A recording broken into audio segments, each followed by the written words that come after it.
Hey everybody, this is the Sliders Review, and I'm here today to talk to you about Sweet Pea Season 1. So this is a British dark comedy drama, and it says it's a mini-series. Now, at the time of this recording, I've only seen 5 episodes. I have not seen the last one, because the last one will not air until next week, so I'm recording this in advance. Now, when I do watch the 6th episode and see how it ends and determine if it could possibly get a second season or not, because this is a mini series and stuff, and you just never know. And I will chime it in towards the end of this video and stuff. So I'm only gonna talk about the first 5 episodes. Now this is on Stars if you live in America, but this came out on Sky Atlantic in Britain and stuff, or the UK I should say. And so the show was created by Christy Swan, and it's based on a book written by CJ Scholz. And it stars that of Ella Purnell. And I remember her from this one Tim Burton movie she did called Mrs. Peregrine House of Particular Children. And a lot of people did not like that movie. I thought it was all right and everything, but it bombed. But anyway, so at first, I was like, okay, so what this show is about. At first, I wasn't even gonna really watch this show because I'm all like, okay, I had Stars a couple of months ago after I was watching The Serpent Queen. Then once that ended, I ended my Stars. But then I saw a bunch of movies and new TV shows were coming up. So I'm all like, should I get it back or not? So I decided to get it back because I watched the trailer for this. I'm all like, oh, Sweet Pea, but why does she look kind of slightly deranged and everything, right? So I watched the trailer and I'm all like, holy crap, she's a female Dexter. So this show is about this young female woman who's very meek, very shy, very timid, very sweet, but then later turns into a serial killer. Why? Because she's fed up with her life. She's fed up of people taking advantage of her. She's fed up because her life has not gone nowhere. She's fed up because she still lives in her family home and her father is sick. The people at her job do not appreciate her. They won't give her no promotion or nothing like that.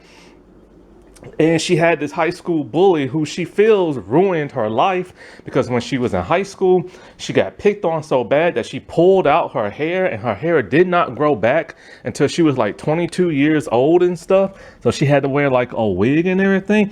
So basically, she's this awkward, shy person who's had all this bad stuff happen to her, and she just became fed up in life and blames everybody for her problems and stuff, right?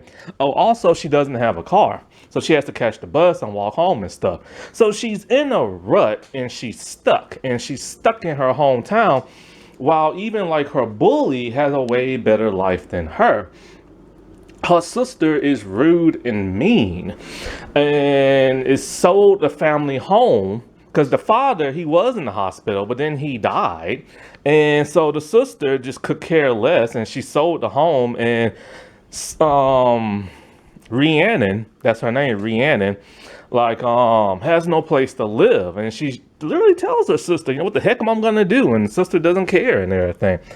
None of her family members recognize her when they went to the funeral and stuff. And it's just like she feels all alone and has nobody to talk to. She has no friends. All she has is a dog, right?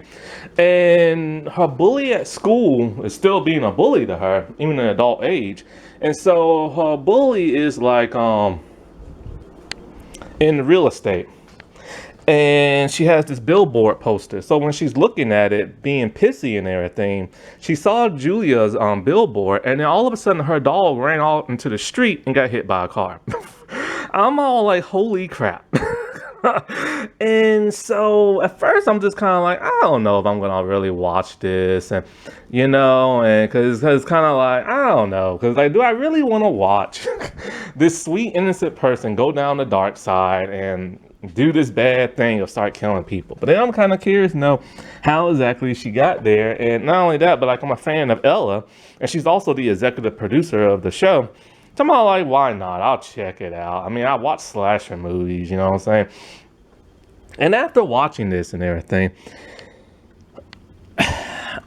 it amazes me how realistic really this is. Yeah, there's comedy, so you're gonna have the goofy stuff in there.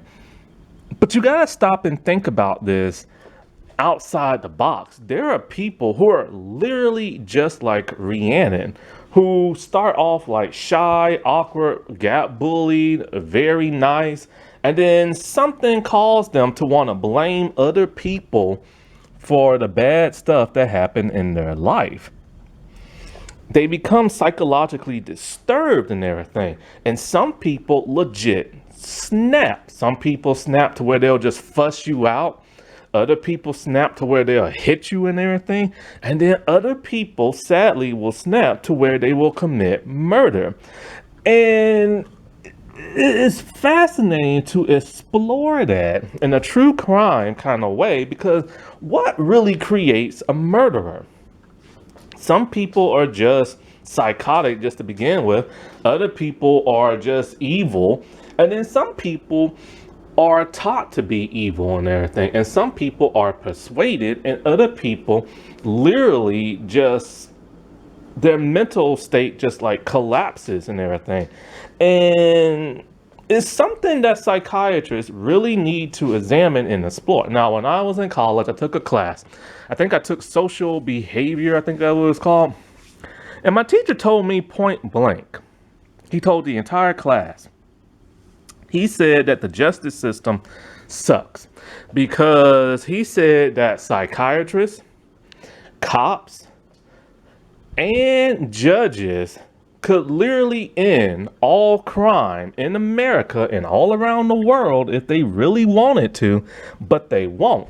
Because if they were to really stop all crime and prevent crimes from happening, like the psychological, examination of people, so you can see it in other people and start to see, like, pinpoint if a person's gonna snap or do something bad. He said the reason why they don't do that, because they will be out of a job. Because think about it. We know when it comes to like bad people, why they do what they do. And you start to spot that in other people, red flags and everything. But you can't prosecute them until they actually do something. And if you accuse them of something and they didn't do it, they could sue you and everything. And not only that, but you're not supposed to judge a book by its cover. So they wait for crimes to happen and then they actually act. But they could actually prevent it ahead of time. But they don't, because they will literally be out of a job. And so,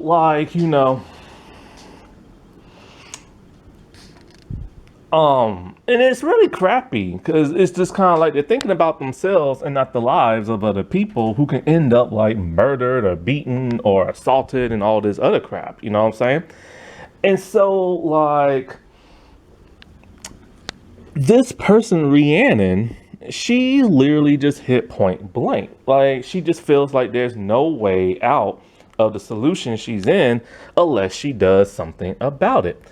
And so with all this bad stuff that keeps happening to her, when she's out and about, because she has a pocket knife for her own protection and stuff.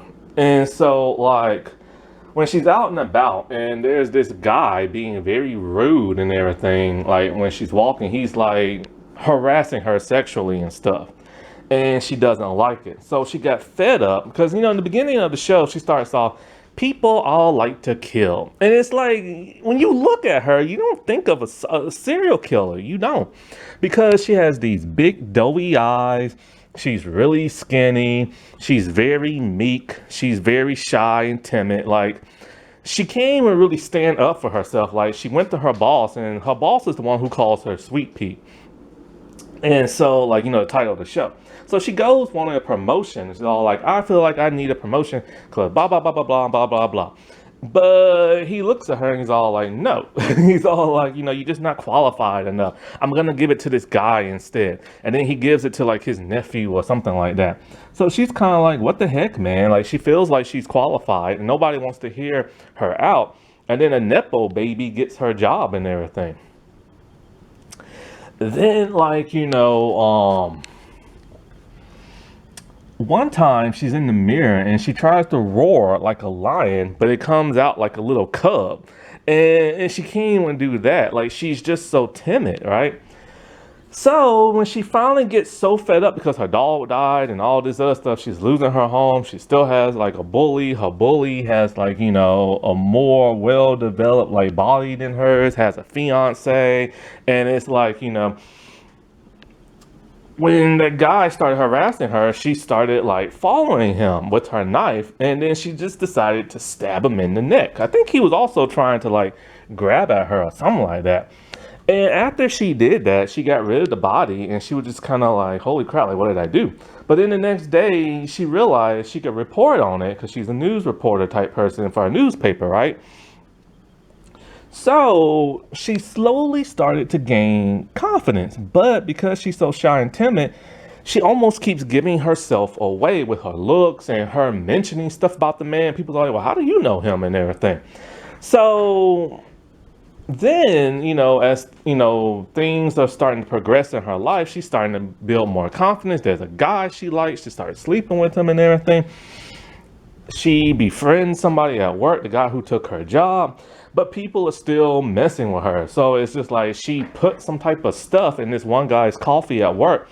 And I thought he died from it, but he only just had the runs. And so then she sees another guy who was being rude at the hospital when her dad had died and stuff. So then she goes and she murders him.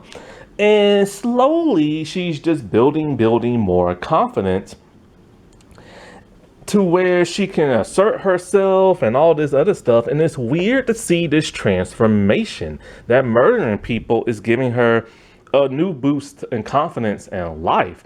She is now like, you know, talking about like stuff in the newspaper, how she wants like her byline on stuff, but this guy's all like, no, you gave me the idea, but I'm the one who got all the information. So she wants to like off him next and everything, right? And so like, and it's even getting to the point where she's watching murder movies, like Point Blank and everything, learning how to murder people.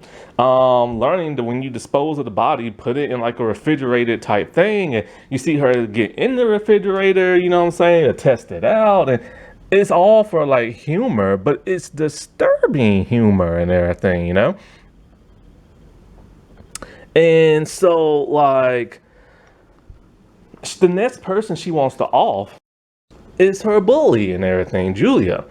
And so like she's planning everything. Like she's planning to lure Julia to like her home, put her in the refrigerator and stuff, because Julia bought her home. And she's all like, how the heck can you do that? Like, this is my home. You are my bully, blah, blah. So she lured her to like the basement. And she went to go try to kill her, but then they fought, and then she just knocked her out. But instead of killing her, she tied her up. So this was a change in pace. Now, while all this is happening, the cops are looking into the murder. There's this one police officer. And so I'll get into her a little bit later. And so, like, this is where the show structure starts to change, and I kind of didn't like where it was going, because I was just kind of like, well, what exactly is she going to do, and how long is she going to get away with this, you know?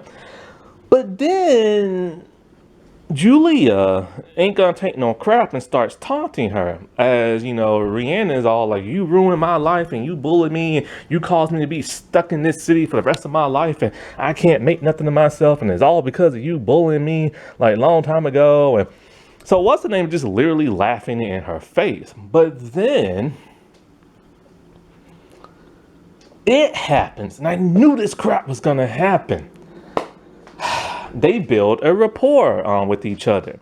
It turns out that Julia's fiance is abusive to her, and he keeps her trapped and everything. He beats her, he hits her, he threatens to kill her and stuff like that if she ever leaves him. So she is stuck. So this causes what's her name to feel bad for Julia, and now wants to go kill the fiance. And like, I'm all like, I knew this was going to happen. But Julia's a little bit more smarter than that. You know what I'm saying? She's smart enough to tell her, I'm hungry. You can't starve me. Can you just let me eat in the kitchen, tie it up? She knocks over like a plate, uses the shrapnel to cut like Rhiannon and cut her ropes and everything to where they fight. But then she still gets knocked out. Because Rhiannon is getting stronger and stronger as she's building more confidence and stuff. But then Rhiannon sees that Julia is on her monthly, so she feels bad about that. She gives Julia a bath and everything, gives her some new clothes, and I'm just kind of like, so wait, hold up. So Rhiannon's whole thing about killing people is that she's not a murderer, she's a vigilante, because the only people she actually kills are terrible, bad people. The first man she killed, she went to his mother's home, and it turns out he got in trouble for some sexual assault type thing and stuff. So he was a bad person, and so was the second guy. And now so is the fiance, Julia, and everything. So she literally tells Julia, no, I'm not a bad person. I'm only just killing bad people and everything. And you're a bad person. And that's what I'm going to do. You're not going to be my hostage. I'm literally going to kill you and stuff. But then they literally become kind of like friends and stuff, right? And they make Julia, who starts off as this strong, domineering, rude, nasty person, and makes her into a weak woman who can't leave an abusive man. And you see that weakness later on. So Rhiannon and Julia, they make a plan to kill the fiance. They're gonna lure him to this empty house down in the basement, and they're gonna pretend like, Julia's been kept like hostage there because she's been missing for over a week, and everybody knows about that. And we do see a little bit of how rude the fiance can be and everything, right? So as that's going on and he rescues that of Julia, he starts to be all like, so did you screw the guy? And she's like, what are you talking about? He's all like, the guy that had you captive. Did you come here to screw him? But then he turned crazy and kidnapped you. So then as all this is going on, he's being very, very abusive and chokes almost the life out of Julia, which causes Rhiannon to make him stop. And then this is where it goes very bizarre, and I'm not liking at all the second half of this show. I'm not really liking where it's going, because it's like the boyfriend will manipulate you, but then he's also a little cuckoo in the head himself. He's all like, I did all this for you. I got you this nice house, the house that we're in now. I literally got that house for you and everything. This was supposed to be your dream. And look, I even got the little, this little thing we built into the house. That's what you wanted. So she's all like, oh, really? So now she's starting to be an idiot and believing what he's saying and everything, right? She's becoming a weak-minded woman who goes back to her abuser, and Rhiannon can see this. So then he does something weird. He goes over the balcony and stands there. He's all like, if you don't want me no more and you hate me, you do all this, I'm just gonna jump off this balcony and kill myself because you're hurting me too much and I love you so much, Julia. And Julia's all like, no, baby, I love you, blah, blah, blah, blah, blah. But Rhiannon's all like, screw this, and just pushes him off the edge of the balcony and everything. And he dies in a puddle of his own blood. And it's like, where's the direction of this show's going? I assumed it was going to be like this nice, sweet girl who turns evil and starts killing people and trying to get away with it. But then it goes into this weird, bizarre angle and everything. And as that's going on, because they had called the police, so the police would show up, and with him being there, because they was going to frame him for kidnapping, what's her name, Julia and stuff. So the cops show up, and they see both of them standing over the edge of the stair balcony thing, right? Now, the cop in this, Marina, she's the one investigating this whole thing, but she's a junior detective, and she doesn't get no respect. Like one time when she was talking to Rhiannon's all like, I bet nobody takes you serious, huh? So then in that next episode, you start hearing the cop talking about people all like to kill. I'm all like, well, hold up, where are they going with this now? Are they gonna be two murderers on the show? Are they gonna be partners now? Are they gonna be like, or a trio now? Like, don't do that. I wanted to see, like, take your time. Like, build this up in another season. Like, don't rush it all in one season. You know what I'm saying? Because there's only 6 stinking episodes. I swear, man, British television, man, they really rush stuff. And they only had like a small amount of episodes. I wish this was an American series. They would have had longer episodes and this would have had time to breathe. You know what I'm saying? And it's just like, it just would have had time to breathe and stuff like that, right? And they could have built stuff up like this more in the second season where the cop kind of turns. So then the cop's all like, she doesn't like people who think they can get away with murder. So she's the real only one investigating this. Her other people, her colleagues, don't believe none of her ideas, none of her hunches. She thinks Rhiannon is behind all this because she's seen like the video footage of like, Julia, and Julia went missing. So she assumes that she knows Julia. Then it turns out she finds out Rhiannon hates Julia. Rhiannon is the one investigating her newspaper, all these murders. So she's literally there at the scene. So she's starting to suspect some stuff. And then she's talking to like Rhiannon's like, bang buddy and stuff. And so she's really, really smart and she's putting everything together, but none of her colleagues, like her boss, want to believe her and everything. And it's literally to the point when she goes to Rhiannon's house and starts banging on the door, but she's not allowed to do that, without like a proper warrant and all this other crap. And so like she then sees, like I said, like, Rhiannon and Julia up on the balcony and everything, on the stairwell, whatever you call it. And this is where it ends, you know what I'm saying? And so I don't know what's going to happen in this 6th episode. Is she going to let both of them get away, let Rhiannon get away with murder? Is she going to join them? Is she going to arrest one of them? Is one of them going to die? Like, what the heck is going to happen, Then, this is a thing that bugs me right here. So Rhiannon got very sloppy when she was originally going to kill Julia's fiance. She followed him like she always does people. She sneaks up behind him and stabs him in the neck. Well, as she was about to do this, because she realized Julia really was telling the truth about her boyfriend because of how rude and nasty he was acting to Rhiannon. So while she's about to stab him, this guy at work who she hates named Jeff, who won't let her have no credit on all the hunches and the stuff they report on, he's riding a bike and he sees her. He's all like, what were you about to do? With the knife in her hand. She's like, And so then she starts chasing after him and he takes off on the bike. Now he should be able to outride her while she's running, But then they set it up to where his shoelace gets tied up in his bike pedal. Then he gets that loose and she's coming up closer to him, but he's just taking off, doesn't pay attention to traffic, and gets hit by a big truck. Blood splat everywhere. I'm all like, you gotta be kidding me. That is how you write this scene? This is like, she this close to getting caught. You know what I'm saying? She would have panicked. It would have been some good drama.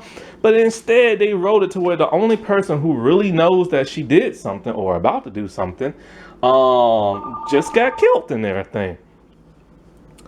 And I don't understand why they would write that like that. Not only that, but the thing I don't understand about this, because I don't know what the book is about, because I haven't read no synopsis about it, nothing like that. So I don't know the synopsis, and so I don't really know much about it. But I've noticed the people that she actually kill are only bad men. But she never goes and kills the bad women. Like Julia, you assume she was gonna kill, but she doesn't, because then she feels sorry for her and everything. And I'm just kind of like, oh, so it's good enough she can kill the men, but she can't kill the women? Come on, man.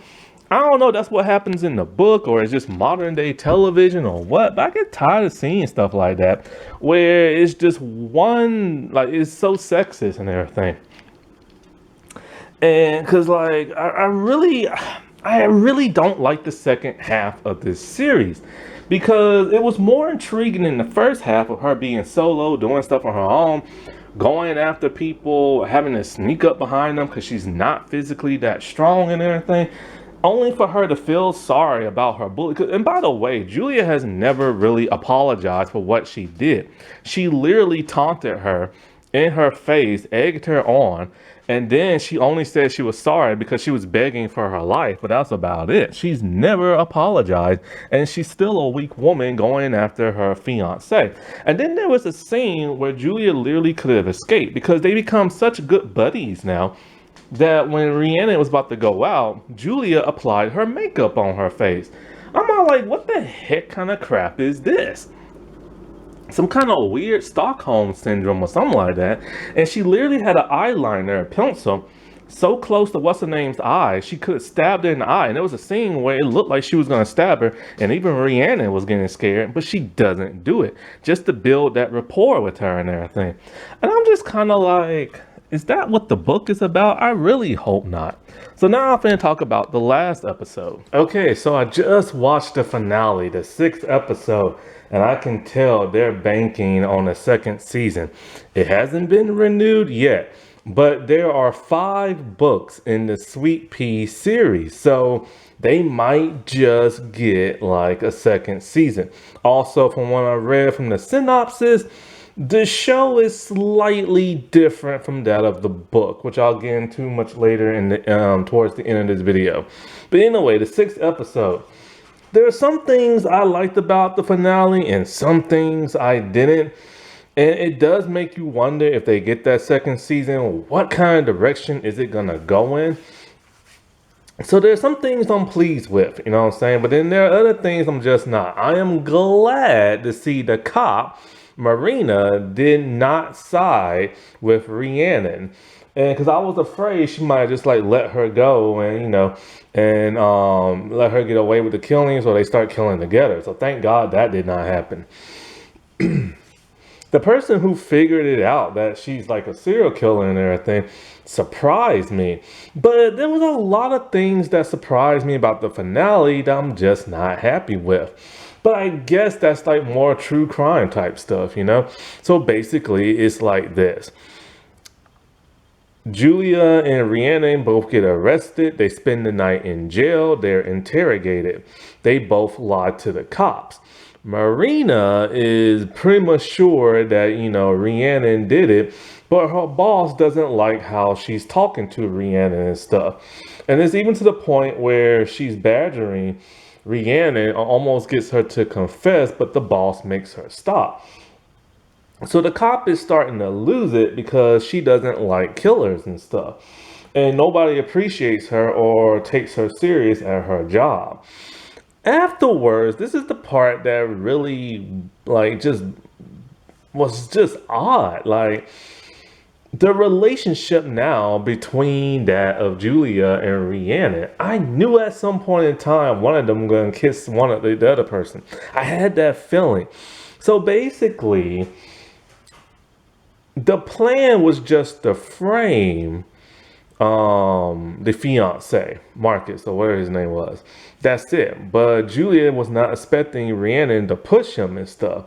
So Rhiannon is ensuring her that, hey, look, I'm done killing. I'm a great person. You know, I avenge people, like whatever, stuff like that. I'm not a terrible person. And she keeps promising over and over she's not going to do it no more. Which, you know, Julia has a weird look on her face. Even to the point where Rhiannon is joking about, like, you know, killing other people and stuff. And so they decide to go clubbing that night. And when they went clubbing, you know, Julia's already drunk, talking about Rhiannon's my best friend. They're dancing, they're making out. Craig is liking that and stuff. And Rhiannon gives Julia her debit card. Afterwards, they spent the night on the roof, and Rhiannon actually has her dad's ashes in the bag because they were sent through the mail, right? And so she was at the club with the ashes, and even Julia thinks that's kind of weird. She's toting around her dead dad's ashes, and Rhiannon's even smelling and sniffing the ashes. But when they get all up in her purse, she decides just to let them, like, you know, fly out into the air and all this other stuff. But then this is where it gets even like weirder. So now Julia is starting to ghost her. And Rhiannon is starting to get irritated because it's kind of like, where is she? She's supposed to hang out. Why aren't we hanging out? And she even tells that cop, I have everything I've ever wanted. She has a boyfriend. Apparently, she wanted Julia to be her friend or something? Because the cop has now lost it. Broke into her house in the middle of the night, looking for evidence, and found it. She found the flash drive with the surveillance footage on there. Now, this is the other part that gets kind of odd. I'm just like, where the heck is this going? The cop doesn't take it to her boss when clearly shows, Rhiannon slashing the tires of Julia, who went missing and stuff. But then it's like, she doesn't take it to her boss. Instead, she sits in a chair all night waiting for Rhiannon to come back. And when Rhiannon comes back in the morning, the cop has now fallen asleep. And talking about like, where you been? And blah, blah, blah. And so they just exchange like dialogue a little bit. But it's like, what the heck is the cop doing? So we don't see the cop no more for the rest of the episode. And it's like, what the heck, man? Like, why didn't she take it to her superiors? Because think about it. She slashes the woman's tires. The woman goes missing. Then when the woman is found, both of them in the same spot together with a dead fiance. You know what I'm saying? Like, I don't get it. But anyways, so then Rhiannon decides to break up with Craig because she's starting to like AJ and stuff. Craig is pissed and feels like Rhiannon has just been using him because, he had that partnership with her dad and dad's dead. So now she's co-owner. So he literally tells her, since you've been using me, I was using you, and I want you to sign over your rights to the business. So she does that, and you think like she's going to kill him or something, but she doesn't. And so now they're broken up, and her and AJ, they sleep together. While all this, she's in the bathroom, she realizes she gets a notification from her bank. Somebody's using her debit card. Gee, I wonder who. And of course, it's Julia ghosting her. So we don't see Julia for the rest of the episode. But then this is the part that takes an unsuspecting turn. So her newspaper company, they interviewed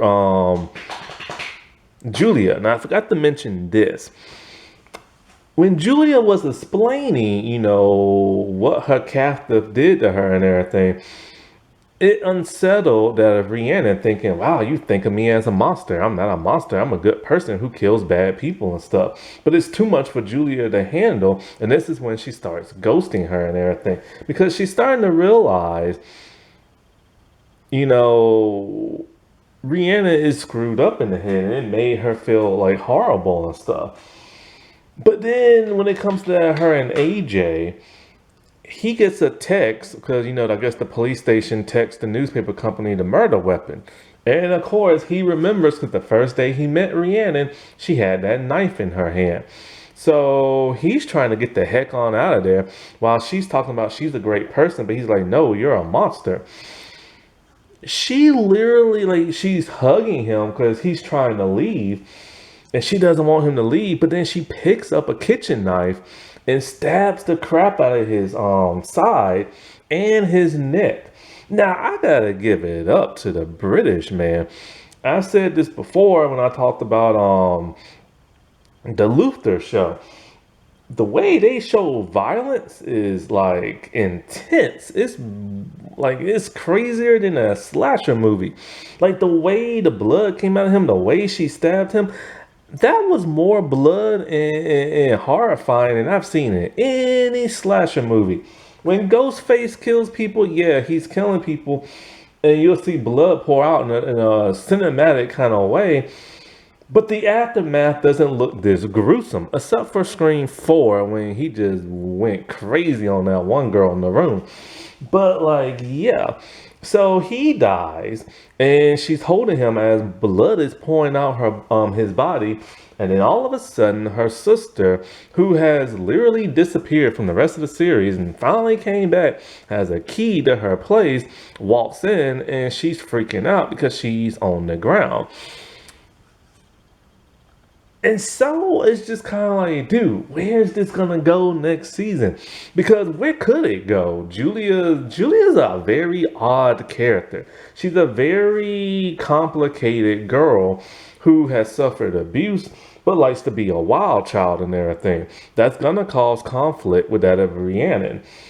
AJ is now dead. So people are gonna start suspecting that, hey, maybe it is Rhiannon, but then now there's her sister, a sister who could care less about her and is gonna see this dead body and everything. So it does really, really make you wonder where the heck is it gonna go. But not only that, but it's just kind of like it feels a little unnecessary, some of the risks they took with this show and some of the plot threads and stuff. Because this finale, while good, it was just odd seeing the middle part where they're just at the club having a great time after what just happened. But of course, that's a real serial killer for you. They go about their business and everything. Now, CJ Scos, I think that's how you say her name, wrote 5 books on the Sweet Pea series. The 5th just came out this year. It makes me wonder if the other seasons are going to follow the books, but they're going to have to adapt them completely differently. Now, the second book, there's some ties that could be tied into this first season. See, the first book is called Sweet Pea. The second one is In Bloom.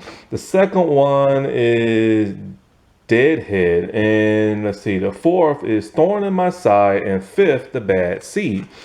In the Bloom, it turns out that she is pregnant, and about 3 years have passed or something like that, and she framed her fiance for her murders. Now, Rhiannon doesn't have a fiance in the series, but her being pregnant, she might be pregnant with AJ's body because they slept together. And at one point in time, she slept with Craig, so they could do that.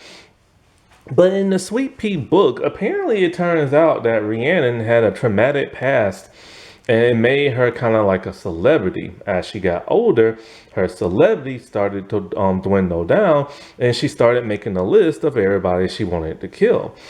And so that right there is completely different from what we saw. And then as the other books are going on, more years pass, more time passes. She's married at one point, her husband gets dead, and it's like, the books go in a completely different route than what the show just did. And it seems like in the Sweet Pea book, she kills a heck of a lot more people, it seems, and stuff. And she's just literally more demented than being this cute, meek, like cuddly type person and stuff. It's just like, I think the first book is also titled something like, the last person to call me Sweet Pea will end up dead or something like that. And, it's supposed to be like a dark comedy book, but it seems to paint her completely different. And so, who knows if this will get renewed? It probably will, probably won't, but most likely it probably will and everything. I haven't really seen nobody talk about the show, but then again, I haven't been looking. Stars barely have like any television shows on their programming. So they're gonna need some more content. So most likely this will get renewed and stuff. But Stars does have a habit of canceling things pretty quickly and stuff.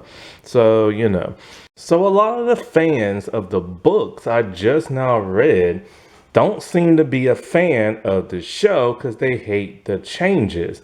But what about CJ herself? Well, from what I can tell, she's not an executive producer on the show, which is kind of odd because most people who write books and it gets turned into a movie or a show, they're normally like some type of producer. And well, as I'm going through her feeds, originally back in like October and stuff, or when it like aired in, I think, what was it, like Britain or something, she was like, promoting the show and everything. But now she seems to taking a different stance, kind of. Whenever somebody makes fun of the show, she will like, retweet it and stuff. And like she put out an article, because I guess they talked about the show, but they didn't talk about the actual author of like the book. So I don't know really how she feels about the show, but it seems like I don't know, it seems like she's kind of not happy with the changes as well. So, Alrighty, well, I'll talk to y'all later. Bye.